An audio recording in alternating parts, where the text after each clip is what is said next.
Hello and welcome to From the Mic Stand here on Artistic Echoes.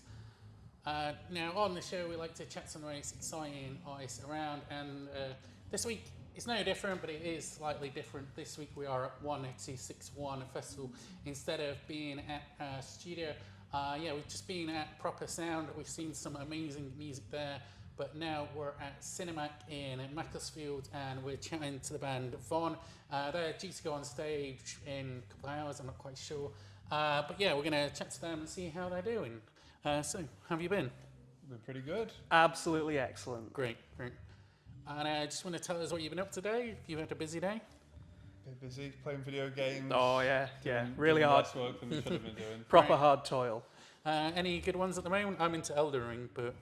I'm sorry for your loss. Yeah, you die a lot, don't you? Yeah. I've just re-downloaded Doom Eternal, so that's what I was doing before I came here. Nice. A little bit of Resident Evil. Oh, cool. The old school stuff. Now, you're a brand new band to me and to the From the Mic Stand audience. Just want to tell us what you guys do and introduce the members who aren't here as well? I think we're a new band to pretty much everyone. We've not been playing for very long. I think our last EP was tail end of last year, Sure. maybe. Yeah. Christmas last year. But it's me, Sam, Charlie, bass. and then upstairs we've got James vocals, Ben on drums. Right. But we're all pretty versatile. We all sort of hop on each other's instruments. It's all quite iterative. I've listened to a bit of that EP just while I was hearing about you guys, and to me it sounds like Muse were attacked by some kind of demented AI or something. Someone has said if Muse and Royal Blood met up and did acid. So, I mean, I'll take that. Fair enough. Yeah. So how did that EP come together and how did you record it? It was over a long time. We had riffs knocking around since like 2016, 2017, just on all hard drives. Eventually, we both got really bored, pieced them together. Yeah, just post-COVID, I was like, I'm not being in a band again. I hate it. I hate music. I hate everyone.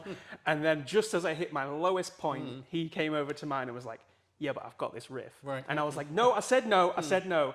And then the next day I was like, you know what, I'm coming over. We're finishing that song. And then we started another one. I think in like 30 hours, we'd done like 2 songs. We did a load of them, put them all online, sent up the flare gun. James responded, and then it just kind of snowballed from there. And we've known Ben since forever. Yeah, I've known him since high school. So are they quite new additions to the band? Or? Probably not. I mean, we've sort of jammed around with Ben for years, and James.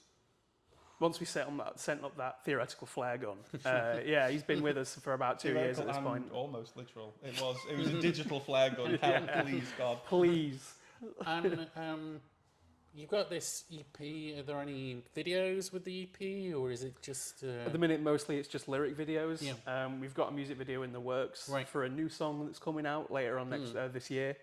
We're getting the full masters back from that shortly, and then that's going to come out with a full music video, full gigs to go with it, to promote it all and all that in the back end of the year. And when you've been writing this song and a past EP and new stuff, do you know where it all comes from or what it's all about? Well, in terms of... I know lyrics are usually... I heard an interview once where Alex Turner from Arctic Monkey said he hated writing about his own life because he thought it was too mundane and unimportant, and he liked to write other things. Most of our lyrics just come from video games. There was one song that we have called Glimmer, and I remember when we were writing it, I was listening to the demo of it a lot while I was trying to beat Elden Beast. Because obviously I'm just throwing myself at the last boss of Elden Ring on repeat. So I just have that song on loops, and every time I listen to it, I go, oh, and that's where a lot of the lyrics came from. Because the music from that video games is amazing music, isn't it? And I think it's like full of orchestras performing in that as well. So do you think that incredible. Kind of like orchestral arrangements kind of influence you guys in a way? Yeah, so we're always strictly like one person on one instrument, like one guitar, one bass, one vocalist, one drummer. And that's worked up to a point, but because James, the singer, he's also does a lot of production, so he creates a lot of synth backings and really fills out the sound. So going forwards after this weekend, we're starting to implement like a lot of the backings, mainly just synth layers to add into that. No real guitars, but more just adding more of an orchestra for it, really. Like in terms of how it starts as well, it is usually just the riff or the melody. I think what our biggest, the song that's got probably the most listens on YouTube, it came from me running into the back room at work, humming the melody into my phone. And then about a year and a half later, it was recorded and mastered, but it just sat there for ages.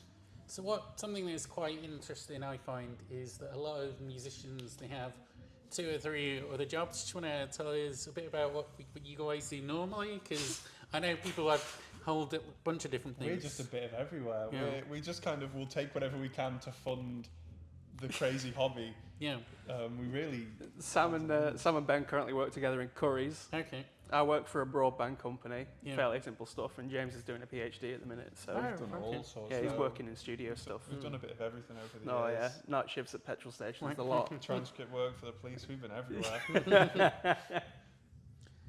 And I suppose that leads on to my next question. We get some interesting answers about this on the website artisticechoes.co.uk.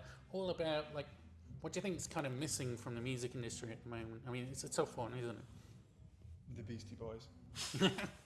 I would like the Beastie Boys right now. Yeah, I don't really know. There's Good Muse, that's a good one. that's missing. Yeah, they've been missing since about 2002. Time's running out. It really is. There's a lot of... I don't really think there's anything missing. Maybe you could be Good Muse. That was the plan initially. We were big into Origin of Symmetry just got a re-release at the time. We were starting to get together again. Yeah. And we did nothing I but sold listen. you on that as well. Yeah. So we did nothing but listen to Origin of Symmetry, Muse, and Queens of the Stone Age. And it was just those back and forth, and a lot of that is our main inspiration. I don't think anything's missing. Sorry, just to go on that. It's amazing when you go on streaming services and stuff, how much music there is and how comprehensive it is across the genre. Going into it, really, there is any sound you can think of, I think already exists. You just have to put in the hours to find it. Yeah. Which is the thing. So maybe that's kind of, we need like a Tinder for music. Where you put in what bands you like and then it gives you the result. Maybe it exists, I don't know. I don't know, it's probably Spotify or something. Oh, probably some note on there. I've not found on the menu. So we've chatted a lot about things you've been doing, but what's coming up? Are there gigs on the horizon? Got the new single coming up, music video. We're trying to go back and sort of remaster a lot of our old stuff as well. Yeah. I mean, just taking gigs and stuff like that. Right. As much as we can, really. Yeah, we've got a lot of not to sound like a brand new band, but big stuff is coming. Yeah. Well, that is the bingo answer, isn't it? Yeah, so we've... Big things are coming, guys. You don't even know. Yeah, you're not even ready for it. We've got a fair few things booked up in, say, August, September, October, which isn't announced yet. So we're looking forward to all of that rolling out. Yeah. So I suppose that leads on to the next question. If people want to hear about these things coming up, what are the places they can find you? And just want to tell them how they find you. Is it VON that they search for? Does that bring you up or? Yeah, so a lot of our handles on socials are the music of Von. Right. Von was taken, thanks. Yeah, yeah, and King Von's a murderer, so we don't really. Yeah, no, we the Von. A lot of Vons were taken, so we just put the music of Von, and a lot of it was free. So physically, where they can find us. Probably any pub or bar in Manchester.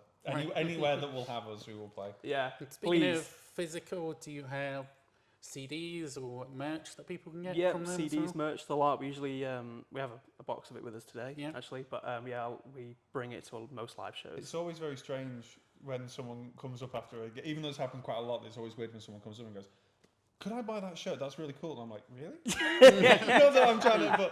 But you want that CD? You can, sure, go for it. Yeah. So, in terms of merch and things like that, do you design it yourself, or do you have a friend who does that? Yeah, so my tattoo artist has done a lot of our first EP. Yeah. Your sister did the second one. Tattoo. And then I don't know Amber's Instagram handle, but she did it. Yeah. It's usually just friends and family, really. Brilliant. Well, thanks for chatting to us. I'm looking forward to the set. Hopefully you'll find out when it is soon. This has been Von. We've got a few more bands over the rest of the 1261 weekend. Hopefully you'll enjoy those interviews as well.